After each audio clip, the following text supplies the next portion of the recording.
Hi ಎಲ್ರಿಗೂ ನಮಸ್ತೆ, welcome back to my YouTube channel. ನೋಡಿ, ಕನ್ನಡ ಚಿತ್ರರಂಗದ ನಟ ನಿರ್ದೇಶಕ ಡೈರೆಕ್ಟರ್ ಪ್ರೇಮ್ ಅವರ ಟ್ರೆಂಡ್ ಆಗಿರುವಂಥ ಸಾಂಗು ಇತ್ತೀಚೆಗೆ ಸೋಷಿಯಲ್ ಮೀಡಿಯಾದಲ್ಲಿ ನಿನ್ನೆ ಮೊನ್ನೆಯಿಂದ ಸಿಕ್ಕಾಪಟ್ಟೆ ವೈರಲ್ ಆಗಿದೆ. ಹಾಗೆಯೇ ಕೆಲವೊಂದು ದೊಡ್ಡ ಮಟ್ಟದ ಚರ್ಚೆಗೂ ಕೂಡ ಕಾರಣ ಆಗಿದೆ. ಈ ಸಾಂಗ್ ಒಂದು ಯುವ ಜನರ ಥೀಮ್ ಮೇಲೆ ಮಾಡಲಾಗಿದೆ.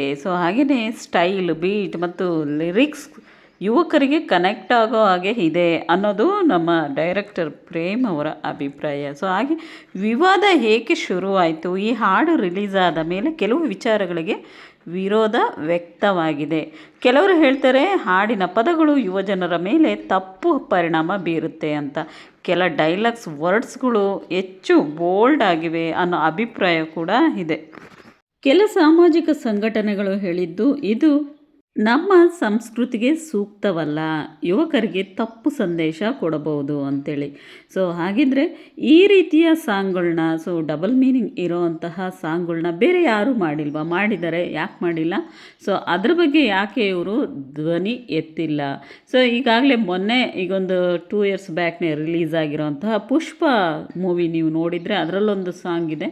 ಅದರಲ್ಲಿ ಸಿಕ್ಕಾಪಟ್ಟೆ ಡಬಲ್ ಮೀನಿಂಗ್ ಇದೆ, ಸಿಕ್ಕಾಪಟ್ಟೆ ವಲ್ಗರಾಗಿ ಕೂಡ ಸಾಂಗ್ನ ಲಿರಿಕ್ಸ್ನ ಬರೆದಿದ್ದಾರೆ. ಅದ್ರ ಬಗ್ಗೆ ಯಾಕೆ ವಾಯ್ಸ್ ರೇಸ್ ಮಾಡಿಲ್ಲ ಅನ್ನೋದು ಕೆಲವರ ಅಭಿಪ್ರಾಯ. ಹಾಗೆಯೇ ಕೆಲವೊಂದಿಷ್ಟು ಮೂವಿಗಳಲ್ಲಿ ರವಿಚಂದ್ರನ್ ಸಾಂಗ್ಗಳಲ್ಲಾಗಿರ್ಬೋದು, ಕೆಲವೊಂದಿಷ್ಟು ಮೂವಿಗಳಲ್ಲಿ ಸಿಕ್ಕಾಪಟ್ಟೆ ಡಬಲ್ ಮೀನಿಂಗ್ ಹಾಡುಗಳು ಕೂಡ ಇದೆ. ಆದರೆ ಈ ಸಾಂಗ್ ಮಾತ್ರ ತುಂಬಾ ಕೆಟ್ಟದಾಗಿದೆ, ತುಂಬ ಕೇಳೋಕ್ಕಾಗಲ್ಲ ಅನ್ನೋದು ಜನರ ಅಭಿಪ್ರಾಯನೂ ಕೂಡ. ಪ್ರೇಮ್ ಅವರು ಸಾಮಾನ್ಯವಾಗಿ ಹೇಳೋದೇನೆಂದರೆ, ಇದು ಪ್ರಾಪರ್ಲಿ ಎಂಟರ್ಟೈನ್ಮೆಂಟ್ಗಾಗಿ ಮಾಡಿದ ಸಾಂಗ್, ಯಾರನ್ನು ನೋಯಿಸುವ ಉದ್ದೇಶ ಇಲ್ಲ, ಯುವಕರಿಗೆ ಇಷ್ಟ ಆಗೋ ಥರ ಮಾಡಿದ್ದೇವೆ ಅಂತ ಸ್ಪಷ್ಟವಾಗಿ ಹೇಳಿದ್ದಾರೆ. ಒಂದು ಕಡೆ ಯುವಕರಿಗೆ ಕ್ಯಾಚಿ ಆ್ಯಂಡ್ ಟ್ರೆಂಡಿಂಗ್, ಇನ್ನೊಂದು ಕಡೆ ಕೆಲವರಿಂದ ಟೀಕೆ, ಇಂತಹ ವಿವಾದಗಳು ಇವತ್ತು ಸಾಮಾನ್ಯ. ಹಾಡು ವೈರಲ್ ಆಗಬೇಕಂದ್ರೆ ಚರ್ಚೆ ಬರೋದು ಕೂಡ ಒಂದು ಕಾರಣ ಆಗುತ್ತೆ. ಅದು ಅಲ್ಲದೆ ಈ ಸಾಂಗ್ ರಿಲೀಸ್ ಆಗೋ ಮುನ್ನ, ಫಿಲಮ್ ರಿಲೀಸ್ ಆಗೋ ಮುನ್ನ ಸೆನ್ಸರ್ ಅವರು ಕೂಡ ನೋಡಿ ಪರಿಶೀಲಿಸಿರ್ತಾರೆ.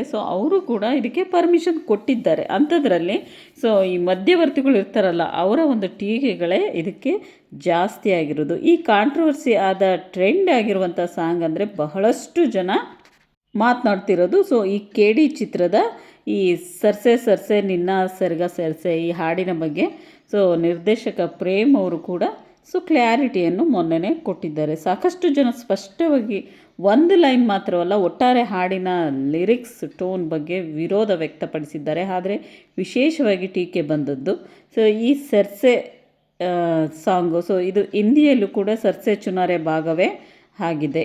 ಈ ಸಾಂಗಿಗೆ ಸೇರಿಸಿರುವಂತಹ ಡಬಲ್ ಮೀನಿಂಗ್ ಅನ್ನಿಸುವಂತಿವೆ ಅಂತ ಜನ ಹೇಳ್ತಿದ್ದಾರೆ. ಹೆಣ್ಣಿನ ದೇಹದ ಬಗ್ಗೆ ಇಂಡೈರೆಕ್ಟಾಗಿ ಹೇಳಿದ ಪದಗಳು, ಬೋಲ್ಡ್ ಎಕ್ಸ್ಪ್ರೆಷನ್ನು, ಇವುಗಳನ್ನು ಚೀಪ್ ಆ್ಯಂಡ್ ವಲ್ಗರ್ ಅಂತ ಟ್ಯಾಗ್ ಮಾಡಲಾಗಿದೆ. ಒಂದು ಮೀಡಿಯಾ ರಿಪೋರ್ಟ್ ಪ್ರಕಾರ ಕೆಲವು ಜನ ಈ ಹಾಡಿನ ಲಿರಿಕ್ಸನ್ನು ಚೀಪ್ ಆ್ಯಂಡ್ ವಲ್ಗರ್ ಅಂತ ಟೀಕಿಸಿದ್ದಾರೆ. ಫ್ಯಾಮಿಲಿ ಆಡಿಯನ್ಸ್ಗೆ ಸೂಕ್ತವಲ್ಲ ಅನ್ನೋ ಅಭಿಪ್ರಾಯನೂ ಇದೆ. ಕನ್ನಡ ಇಂಡಸ್ಟ್ರಿ ಸ್ಟ್ಯಾಂಡರ್ಡ್ ಕಡಿಮೆ ಆಗಿದೆ ಅಂತ ಕೆಲವರು comment. Dance and lyrics combo ತುಂಬ ಬೋಲ್ಡ್ ಅಂತ ಹೇಳಿಕೆ ಕೊಟ್ಟಿದ್ದಾರೆ. ಸಿಂಗರ್ ಕೂಡ ಅರ್ಮಾನ್ ಮಲ್ಲಿಕ್ ಕೂಡ ಈ ಲಿರಿಕ್ಸ್ ಬಗ್ಗೆ ಕಠಿಣವಾಗಿ ಪ್ರತಿಕ್ರಿಯೆಯನ್ನು ನೀಡಿದ್ದಾರೆ. ಇನ್ನೂ ಕೆಲವರು ಹೇಳ್ತಾರೆ, properly mass and commercial song, ಇಂತಹ ಲಿರಿಕ್ಸ್ ಈಗ ಸಾಮಾನ್ಯ, ಓವರ್ ರಿಯಾಕ್ಷನ್ ಬೇಡ ಅಂತ ಸಪೋರ್ಟ್ ಕೂಡ ಮಾಡಿದ್ದಾರೆ.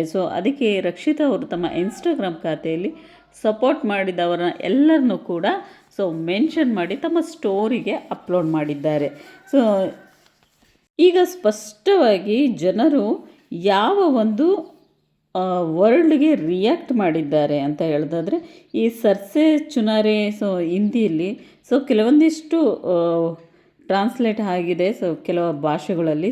ನಿರ್ದೇಶಕ ಪ್ರೇಮ್ ಇದರಲ್ಲಿ ಮುಖ್ಯ ಕಾಂಟ್ರವರ್ಸಿ ಅವರೇ ಬರೆದಿರೋದು. ಸರ್ಸೆ ಸರ್ಸೆ ನಿನ್ನ ಸೆರಗು ಸರ್ಸೆ ಅನ್ನೋ ಹುಕ್ ಲೈನು ಲಿಟ್ರಲಿ ಅರ್ಥ ದುಪ್ಪಟ ಜಾರಿ ಬರುವುದು. ಆದರೆ ಸ್ಕ್ರೀನ್ ಮೇಲೆ ವಿಜುವಲ್ ಪ್ಲಸ್ ಡ್ಯಾನ್ಸ್ ಜೊತೆ ನೋಡಿದರೆ ಇದು ಡಬಲ್ ಮೀನಿಂಗ್ ಹಾಗೆ ಕಾಣಿಸುತ್ತೆ ಅಂತ ಕೂಡ ಜನ ಹೇಳ್ತಿದ್ದಾರೆ. ಬಾಡಿ ಮೂಮೆಂಟ್ಸ್ ಡಿಸ್ಕ್ರೈಬ್ ಮಾಡುವ ರೀತಿಯ ಪದಗಳು, ಗ್ಲಾಮರ್ ಫೋಕಸ್ ಹೆಚ್ಚು ಇದೆ. ಇದನ್ನು ಜನ ಅಬ್ಜೆಕ್ಟಿಂಗ್ ವುಮೆನ್ ಅಂತ ಸಿಟಿಸನ್ ಮಾಡಿದ್ದಾರೆ. ಈ ಹಾಡು ಯಾಕೆ ಇಷ್ಟು ದೊಡ್ಡ ವಿಷಯ ಆಯಿತು ಅಂದರೆ ಫ್ಯಾಮಿಲಿ ಆಡಿಯನ್ಸ್ ನೋಡೋ ಹಾಡು ಆಗಿದ್ದರೂ ಟೂ ಮಚ್ ಬೋಲ್ಡ್ನೆಸ್ ಅನ್ನಿಸ್ತಿತ್ತು. So Kannada songs usually soft ಇರ್ತವೆ ಅನ್ನೋ ಎಕ್ಸ್ಪೆಕ್ಟೇಷನ್ ಅದಕ್ಕೆ ವಿರುದ್ಧ ವೈಬ್ ಇತ್ತು. ಕೆಲವರು ಹೇಳ್ತಾರೆ ಬಾಲಿವುಡ್ ಸ್ಟೈಲ್ ಮಾಸ್ ಸಾಂಗ್, ಇದರಲ್ಲಿ ತಪ್ಪೇನಿಲ್ಲ ಅಂಥೇಳಿ. ಇಂದಿನ ಟ್ರೆಂಡಲ್ಲಿ ಇಂಥ ಡಬಲ್ ಮೀನಿಂಗ್ ಸಾಂಗ್ ಕಾಮನ್ ಅಂತ ಡಿಪೆಂಡ್ ಕೂಡ ಮಾಡಿದ್ದಾರೆ. ಕೆಲವೊಂದಿಷ್ಟು ಜನಕ್ಕೆ ಪರ ಇದೆ, ಕೆಲವೊಂದಿಷ್ಟು ಜನಕ್ಕೆ ವಿರೋಧ ಇದೆ. ಸೊ ಹಾಗಿದ್ರೆ ಇದಕ್ಕೆಲ್ಲದಕ್ಕೂ ಸರಿಯಾದ ಉತ್ತರ ಪ್ರೇಮ್ ಅವರೇ ಬಂದು ಸ್ಪಷ್ಟನೆ ನೀಡಬೇಕಾಗಿದೆ. ಸೊ ಇವತ್ತಿನ ಈ ಒಂದು ವಿಡಿಯೋ ಇದಾಗಿದೆ. ಅಂದರೆ ಈ ಸಾಂಗ್ ಬಗ್ಗೆ ನಿಮಗೆ ಹೇಗನ್ನಿಸ್ತು ಅನ್ನೋದ್ರ ಬಗ್ಗೆ ಕಮೆಂಟ್ ಬಾಕ್ಸಲ್ಲಿ ತಿಳಿಸಿ ಫ್ರೆಂಡ್ಸ್. Take care. ಎಲ್ರಿಗೂ ನೆಕ್ಸ್ಟ್ ಲೆವೆಲ್ಲಿ ಮತ್ತೆ ಸಿಗ್ತೀನಿ. Take care.